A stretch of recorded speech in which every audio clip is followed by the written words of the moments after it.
Umat Islam percaya bahwa mereka adalah keturunan Ismail, anak Abraham. Tapi pertanyaannya adalah, apakah itu kebenaran sejarah atau hanya mitos yang terus diulang tanpa dasar yang jelas? Apakah ini warisan iman atau sekedar warisan cerita? Untuk memahami kebenarannya, saksikanlah video ini sampai selesai dan temukan jawabannya. Hampir semua umat Islam percaya bahwa agama mereka berakar dari Abraham melalui jalur Ismail. Ismail adalah anak dari Hagar, hamba Sarah, yang dipercaya sebagai nenek moyang bangsa Arab. Dan dari bangsa Arab inilah lahir Nabi Muhammad. Kisah ini sering dijadikan jembatan antara Islam, Yudaisme, dan kekristenan. Jika memang benar Islam berasal dari Ismail, maka Islam bukanlah agama baru, melainkan kelanjutan dari iman Abraham itu sendiri. Namun, ada pertanyaan yang harus dijawab oleh umat Islam. Mengapa kepercayaan ini tidak pernah dijelaskan secara rinci dalam Al-Quran?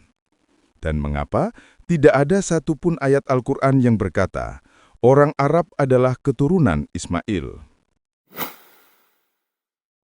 Karena itu, klaim ini justru muncul dari tafsiran ulama dan tradisi lisan yang berkembang ratusan tahun setelah Ismail meninggal. Sedangkan Alkitab mencatat sangat jelas bahwa Ismail memang diberkati Allah, tetapi tentang perjanjian Allah tidak diteruskan melalui Ismail, melainkan Ishak. Kitab Kejadian 17 ayat 19 mengatakan demikian. Tetapi Allah berfirman, "Tidak, tetapi istrimu Sarah akan melahirkan anak laki-laki bagimu, dan engkau akan menamai dia Ishak. Dan aku akan mengadakan perjanjianku dengan dia menjadi perjanjian yang kekal bagi keturunannya." Jadi kalau kita bicara tentang garis spiritual Abraham, jalur yang diakui oleh Alkitab tetap melalui Ishak dan Yakub, bukan Ismail. Di sini ada pertanyaan untuk umat Islam. Apakah mungkin keyakinan tentang Islam keturunan Ismail itu lebih merupakan narasi identitas dan bukan fakta sejarah yang sebenarnya? Nah sekarang, mari kita lihat bukti sejarah dari 3 sisi kitab. Pertama, dari Alkitab. Kitab Kejadian mencatat bahwa Ismail tinggal di padang Paran, menikahi perempuan Mesir, dan memiliki 12 anak. Namun tidak ada keterangan bahwa mereka menetap di Mekah, apalagi mendirikan peradaban di sana. Kitab Kejadian 21 ayat 20 dan 21 mengatakan demikian. Allah menyertai anak itu sehingga ia bertambah besar. Ia tinggal di padang gurun dan menjadi seorang pemanah. Ia tinggal di padang Paran dan ibunya mengambil seorang istri baginya dari tanah Mesir. Yang kedua, dalam Al-Quran, Ismail memang disebut beberapa kali, tapi tidak pernah disebut sebagai leluhur bangsa Arab atau pendiri garis keturunan Muhammad. Yang ketiga, sumber luar kitab suci. Catatan dari Babilonia, Asyur, dan Yunani kuno tidak pernah menyinggung nama Ismail, terutama yang berkaitan dengan bangsa Arab. Bahkan istilah Arab baru dikenal beberapa abad sebelum tahun Masehi, tapi itu pun tidak ada keterkaitan genealogis dengan Ismail. Nah, pertanyaan lagi untuk umat Islam.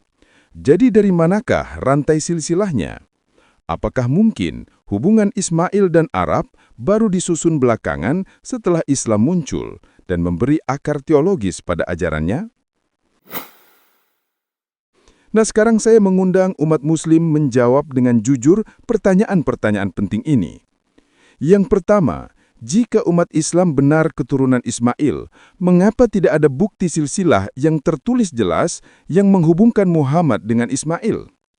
Yang kedua, mengapa tidak ada nama Ismail dalam garis keturunan Quraisy atau Bani Hashim yang terdokumentasi sebelum Islam berdiri? Yang ketiga, bagaimana mungkin selama hampir 2.500 tahun jarak waktu tidak ada satupun naskah atau prasasti yang menyebut Ismail sebagai leluhur bangsa Arab? Yang keempat, Kalau Ismail benar membangun Ka'bah bersama Abraham, mengapa tidak ada satupun bukti arkeologis di Mekah yang menunjukkan keberadaan Abraham atau Ismail di sana? Yang kelima, jika Muhammad benar keturunan Ismail, mengapa Al-Quran sendiri tidak pernah menyebut nama Ismail sebagai leluhur Nabi Muhammad, melainkan hanya menyebutnya secara umum sebagai nabi tanpa garis keturunan yang jelas? Tidak ada prasasti Ismail, tidak ada peninggalan Ismail, tidak ada catatan dari bangsa-bangsa di sekitarnya mencatat tentang Ismail. Padahal zaman itu, umat Timur Tengah telah mencatat hampir semua yang terjadi di Timur Tengah. Jadi apakah ini artinya bahwa keyakinan Islam berasal dari Ismail lebih merupakan cerita keagamaan daripada fakta historis valid?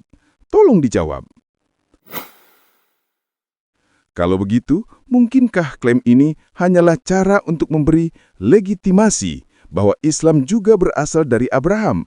Sebuah narasi spiritual agar tampak sejajar dengan Yudaisme dan Kekristenan yang memang memiliki akar historis pada Abraham dan Ishak.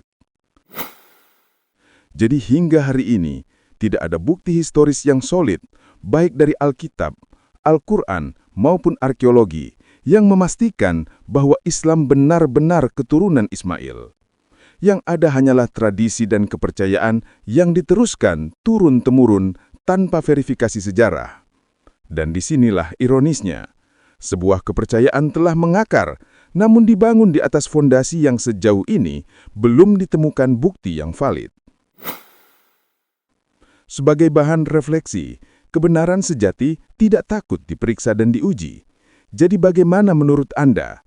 Apakah Islam benar keturunan Ismail atau hanya kisah cerita yang Anda percayai? Silakan uji sendiri. Jika Anda setuju atau tidak setuju dengan video ini, tuliskan pendapatmu di kolom komentar.